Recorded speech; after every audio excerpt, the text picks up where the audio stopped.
know that every episode we have a section, 7 minutes, where we talk about your favorite sociologist or any kind of topic you're having trouble understanding for 7 minutes, as I just said, right, Jayla? Yeah, but today, instead of us choosing the topic, we're going to leave it to you guys. So the first person to call this number, 1-800-SOCI, will choose a topic today, and we'll be talking about that and unpacking it. So Yes. Oh my gosh, we literally just got a call. Oh, wow. That fast is crazy. You guys are so fast. Anyway, all right, let's listen to it. Hi, in my SOCI class we've been talking about Sherry Turkle concerning social interaction and isolation. I find this very interesting, but I just can't seem to understand her idea of power dynamics and how they interact with each other. Would you guys mind talking a little bit about this? Wow, that's really interesting. I'm so happy that you brought that up, actually. Yeah, actually, Turkle is a really interesting sociologist, and all that she's talked about is pretty interesting, and it can be a little complicated, but that's what we're here for. So let's talk about it. Okay, so though technology offers instant gratification without requiring commitment or acknowledgement from another person, it ironically leaves us socially isolated, despite providing a sense of internal satisfaction.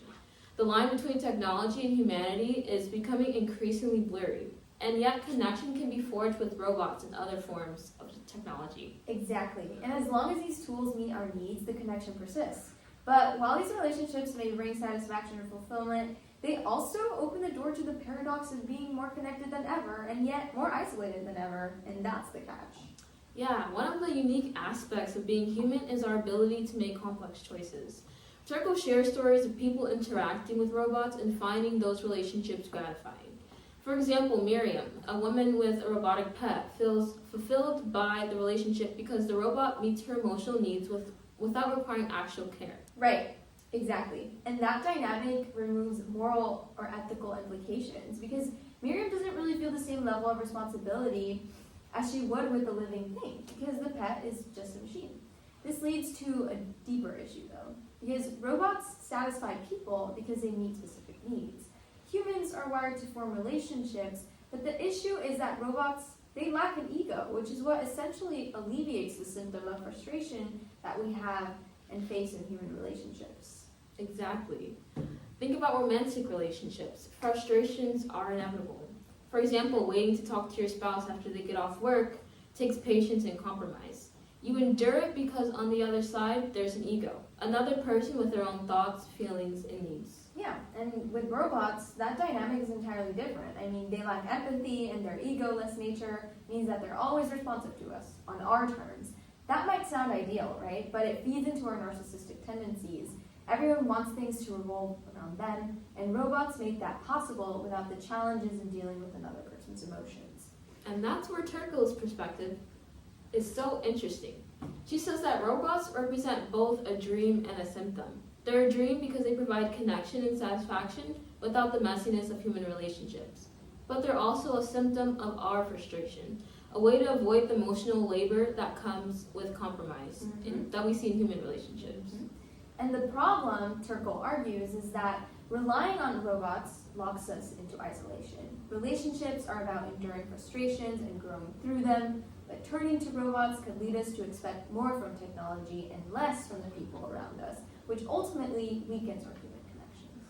And yet, human relationships are so different. There's always an ego involved. Frustration is part of the deal because you have to consider another person's feelings and motivations. That's double-sided, unlike with robots, where the interaction is one-sided and so much simpler. Think about Siri or Alexa. They're integrated into our lives, but they're egoless. So they're there when we need them, and they're relevant when we don't. There's no emotional burden attached to them. And that's where the power dynamic comes in. Humans are always in control. We program robots to serve us. Siri or Alexa can't demand anything from us or expect reciprocity. Turkle points out that this reinforces our desire for control, making us expect less from humans and more from robots. Yeah, and it's that power imbalance. That power imbalance has consequences because it could potentially leave us in a world of one-sided interactions because we love the sense of control over technology rather than having to share that control with another human being. At the same time, Andy Clark brings up another perspective in his article about the good that comes with merging with technology. Some see technology as a cooperative system that brings out the best of both worlds and delivers the best of each. Tools like ChatGPT, for example, create a symbiotic relationship where humans provide ideas and technology enhances them. True. And that's a healthier view of the relationship between humans and technology. I mean, instead of replacing human connections, it bridges strengths between both sides. And that's the opposite of Turkle's fears, where technology isolates us entirely. So the real question, I guess, is will technology isolate or empower us? It's both a challenge and an opportunity, depending on how we engage with it. Right. Ultimately, it's up to us to prioritize genuine human connections in an increasingly digital world. Yeah, well, I think that's the 7 minutes and time's up. So, Yeah, thanks for joining us. yeah, see you next week. Bye.